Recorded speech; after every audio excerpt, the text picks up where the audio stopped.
What's up, guys, and welcome back to my reading journey. Hope you're all absolutely fine, and today, as usual, we're going to continue with Aristotle's Nicomachean Ethics. It's going to be the fourth chapter of the second book, so let's get started. Virtuous actions contrasted with virtuous character.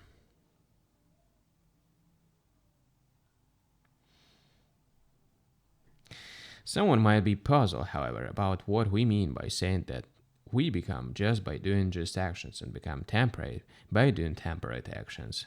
One might suppose that if we do grammatical or musical actions, we are grammarians or musicians, and similarly, if we do just or temperate actions, we are thereby just or temperate.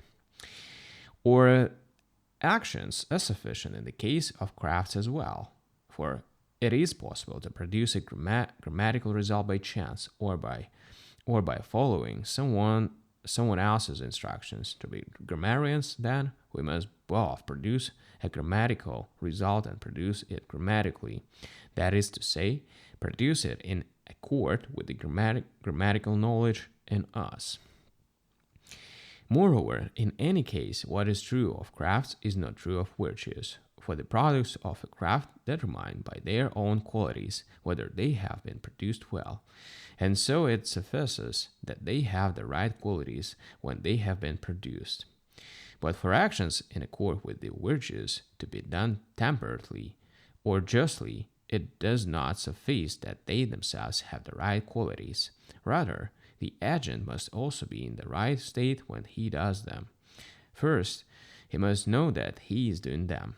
Secondly, he must decide on them and decide on them for themselves. And thirdly, he must also do them from a firm and unchanging state. As conditions for having a craft, these three do not count except for the bare knowing. As a condition for having a virtue, however, the knowing counts for nothing, or rather, for only a little, whereas the other two conditions are very important, indeed all important. And we achieve these other two conditions by frequent doing of just and temperate actions. Hence, actions are called just or temperate when they are the sort that a just or temperate person would do. But the just and temperate person is not the one who merely does these actions, but the one who also does them in the way in which just or temperate people do them. It is correct, then, to say that a person comes to be just from doing just actions and temperate from doing temperate actions, for no one has the least prospect of becoming good from failing to do them.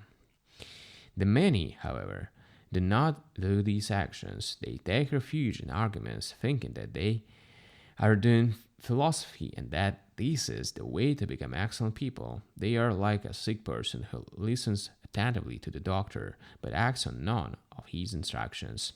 Such a course of treatment will not improve the state of the sick person's body, nor will the many improve the state of their souls by their attitude to philosophy.